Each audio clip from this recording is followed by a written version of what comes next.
बड़ी खबर मथुरा से है। मथुरा में सूटकेस में मिले शव के मामले में बड़ा खुलासा सामने आया है। पिता ही बेटी का हत्यारा निकला है। सूत्रों के हवाले से यह बड़ी खबर मिल रही है। पिता पर बेटी की गोली मारकर हत्या करने का आरोप है, ये सूत्र बताते हैं। पुलिस ने हत्या में इस्तेमाल किए गए हथियार को बरामद किया है। 18 नवंबर को यमुना एक्सप्रेसवे के सर्विस लेन में ट्रॉली बैग में एक शव मिला था, जिसके सीने में गोली के निशान थे। इस पूरे मामले में लंबे वक्त तक शिनाख्त के लिए पुलिस इंतजार करती रही और अब सूत्रों के हवाले से बड़ी खबर मिल रही है कि दिल्ली की रहने वाली ये युवती है और ये पूरा मामला हॉरर किलिंग का हो सकता है। सूत्रों के हवाले से ये खबर मिल रही है कि पिता ने ही बेटी को गोली मारकर मौत के घाट उतारा, सूटकेस में बंद करके यमुना एक्सप्रेसवे के सर्विस लेन पर छोड़कर फरार हो गया।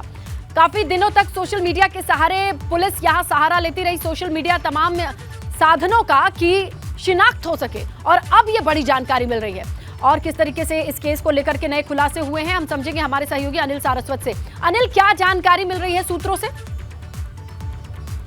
मैं आपको बता दूं, ये पूरा मामला थाना राय क्षेत्र का है, जो विगत दिनों यहाँ पर यमुना एक्सप्रेसवे किनारे सर्विस रोड पर जो लाल ट्रॉली बैग में युवती का शव मिला था, उसकी कल रात को मथुरा पुलिस ने शिनाख्त कर ली है।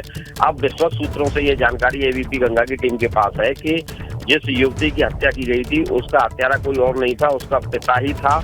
मथुरा पुलिस उससे पूछताछ कर रही है और उस वेपन को भी, उस हथियार को भी पुलिस ने बरामद किया है, जिससे उसकी गोली मारकर हत्या की गई थी। जी बिल्कुल। और पोस्टमार्टम हो चुका है, पोस्टमार्टम रिपोर्ट क्या कह रही है अनिल? अभी इसका पोस्टमार्टम नहीं हुआ है। आज संभवतः जहां तक बताया जा रहा है कि एक डॉक्टरों का पैनल इस युवती का पोस्टमार्टम करेगा। युवती की माँ और भाई रात ही यहाँ पर पुलिस उनको अपने साथ लेके आई थी। उन्होंने इस युवती की कैसे खुलासा हुआ इस केस का अनिल? इस केस के खुलासे के बारे में बताया जा रहा है, जो सबसे पहले जानकारी हमारे पास ही है, एबीपी गंगा की टीम के पास ही है। जो टीमें लगी हुई थी, उन टीमों में जो पुलिसकर्मी थे, उसने अपने सोशल मीडिया का सहारा लिया था। अपने मोबाइल के व्हाट्सएप से अपने रिश्तेदारों को, अपने मिलने जुलने वालों को उसके फोटो भेजे थे और उनको पता लगाने के लिए उनसे अनुरोध किया गया कि इसका पता लगाया जाए। जिसके भी संपर्क में आए तो दिल्ली से एक फोन उसी पुलिसकर्मी पर आया कि ये युवती यहाँ की रहने वाली है, दिल्ली की रहने वाली है।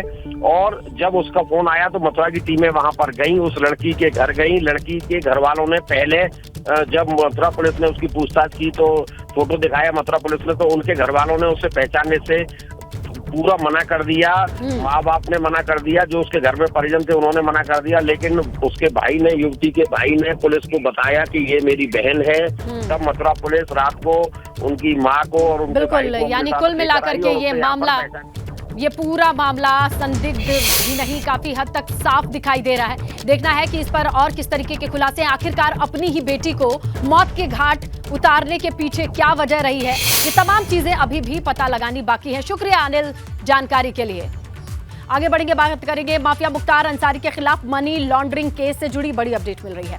मुख्तार अंसारी के भाई अफजाल अंसारी से ईडी की पूछताछ होगी।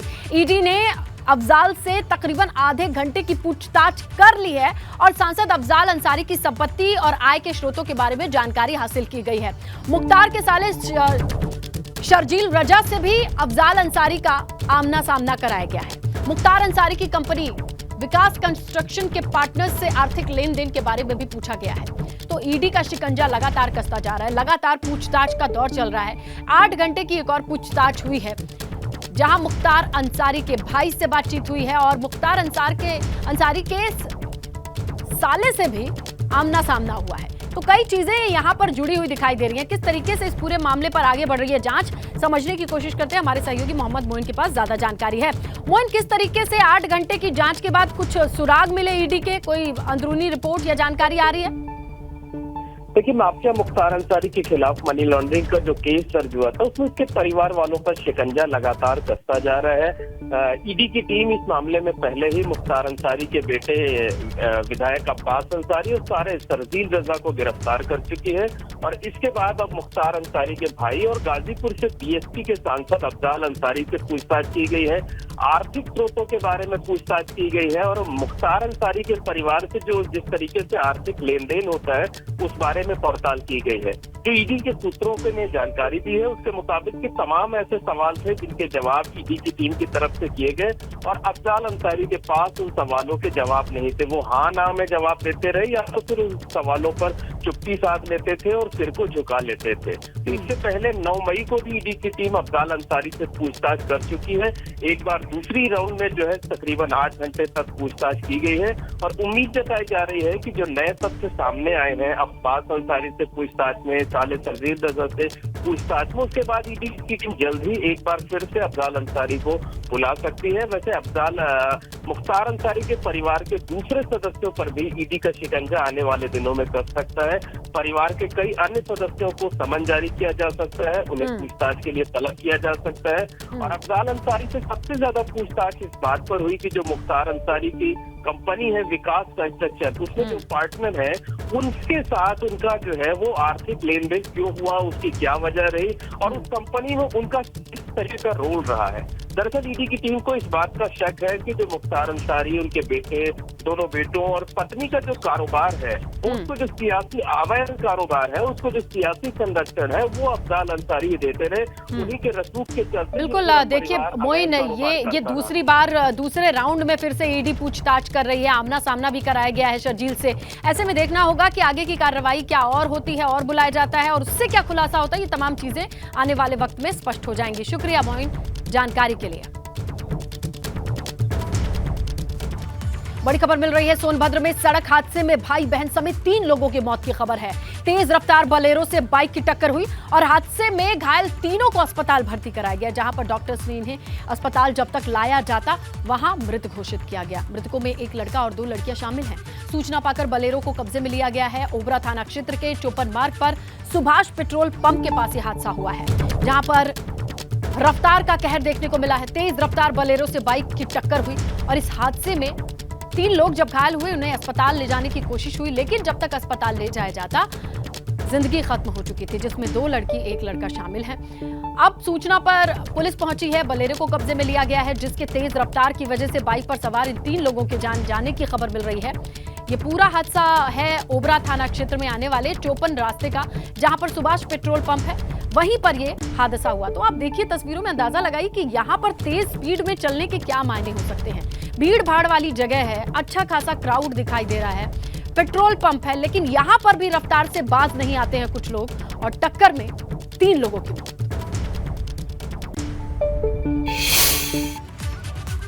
कानपुर से खबर है, आगे बढ़ेंगे, जहां कानपुर लखनऊ मार्ग पर तेज रफ्तार ट्रक अनियंत्रित होकर पलट गया। हादसे में ट्रक का ड्राइवर कंडक्टर घायल हुआ है। राहगीरों ने ड्राइवर और कंडक्टर को ट्रक से बाहर निकाला, अस्पताल पहुंचाया है। ट्रक पलटने से कई किलोमीटर तक लंबा जाम लगा है, यह भी खबर मिल रही है।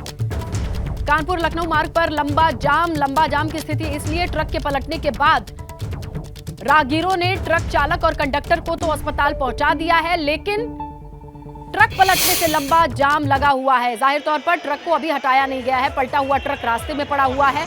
ऐसे में लंबा जाम, दोनों तरफ लोग इंतजार में कि इस ट्रक को हटाया जाए तब रास्ता क्लियर हो। इस दरमियान ये भी बताते चले कि ड्राइवर और कंडक्टर दोनों घायल हैं या राहगीरों ने उन्हें अस्पताल पहुंचाया है।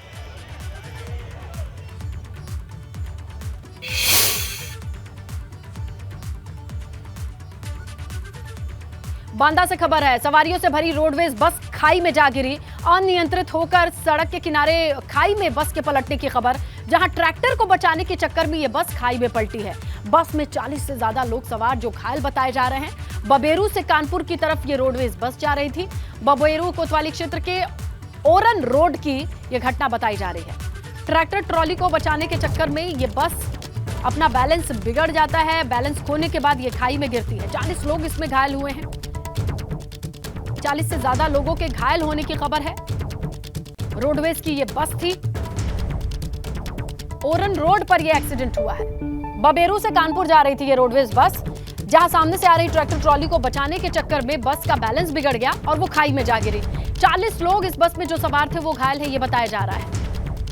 तस्वीरें भी हैं मौके की, आप देख सकते हैं एबीपी गंगा की स्क्रीन पर। आसपास के लोग इकट्ठे हो गए हैं। पुलिस प्रशासन दिखाई दे रहा है। घायलों को इलाज के लिए अस्पताल पहुंचाने की जिम्मेदारी है। ऐसे में ट्रैक्टर को बचाने के चक्कर में बताया जा रहा है कि ये बस पलट गई और बस पलटने से 40 लोग घायल हो गए हैं।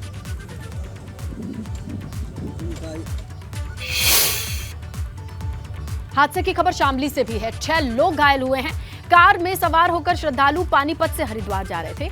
इसी दौरान उनकी कार एक पिकअप से टकरा गई। इस हादसे में कार सवार 6 से ज्यादा लोगों के जख्मी होने की खबर है। सूचना पाकर मौके पर पहुंची पुलिस ने घायलों को अस्पताल भर्ती कराया है, लेकिन वहां उनकी कंडीशन क्रिटिकल है। इस वजह से उन्हें हायर सेंटर रेफर कर दिया गया है। तो पानीपत से हरिद्वार जा रहे थे श्रद्धालु। कार में सवार 6 लोग थे, लेकिन यहाँ सड़क हादसे में इनके घायल होने की खबर मिल रही है। कार पिकअप से टकरा गई। हादसे में 6 लोग से ज्यादा बताए जा रहे जो जख्मी हैं। इनमें कईयों की हालत काफी गंभीर बताई जा रही है। इनकी हालत को देखते हुए हायर सेंटर इन्हें रेफर करना पड़ा है। अंदाजा लगाइए, जो तस्वीर हम देख पा रहे हैं, कार आगे से पूरी तरीके से खत्म हो चुकी है। इसमें सवार जो 6 से ज्यादा लोग हैं वो घायल बताए जा रहे हैं। घायलों में भी कुछ जरूरत से ज्यादा क्रिटिकल कंडीशन में है, तो उन्हें हायर सेंटर रेफर कर दिया गया है।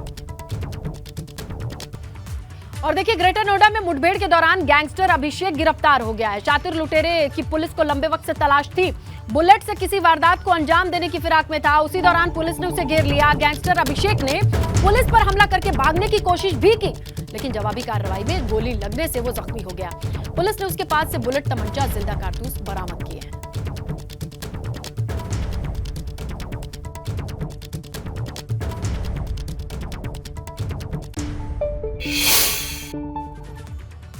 सर्च ऑपरेशन में एक व्यक्ति को दौरान पुलिस मुठभेड़ अरेस्ट किया गया है। जो शुरुआती तथ्य सामने आए हैं उसमें यह पता चला है कि इसका नाम अभिषेक राजपूत है। ये गाजियाबाद से गैंगस्टर एक्ट में वांछित चल रहा था। इस पर अन्य भी कई मुकदमे दर्ज हैं जिनकी जानकारी करी जा रही है। पूरे प्रकरण में बाकी विधिक कार्रवाई प्रचलित है। तो उधर कुशीनगर में मुठभेड़ के दौरान गोली लगने से 2 पशु तस्कर घायल हुए हैं। पुलिस ने दोनों को गिरफ्तार कर लिया है।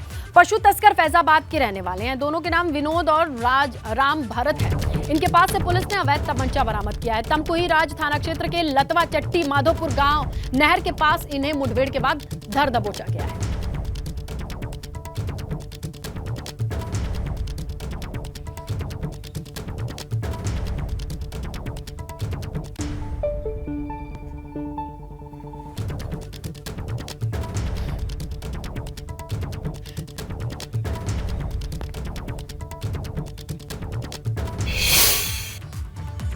बरेली से खबर है, जहां बेटे ने पिता की हत्या कर दी।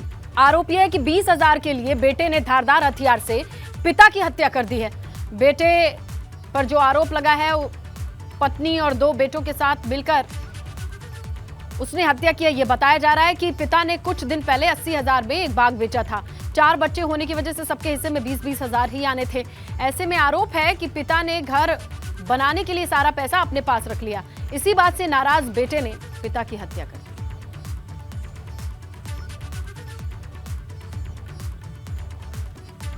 इसी के साथ 10 की दहाड़ में फिलहाल इतना ही। खबरों पर नजर बनी हुई है। आप बने रहें एबीपी गंगा के साथ।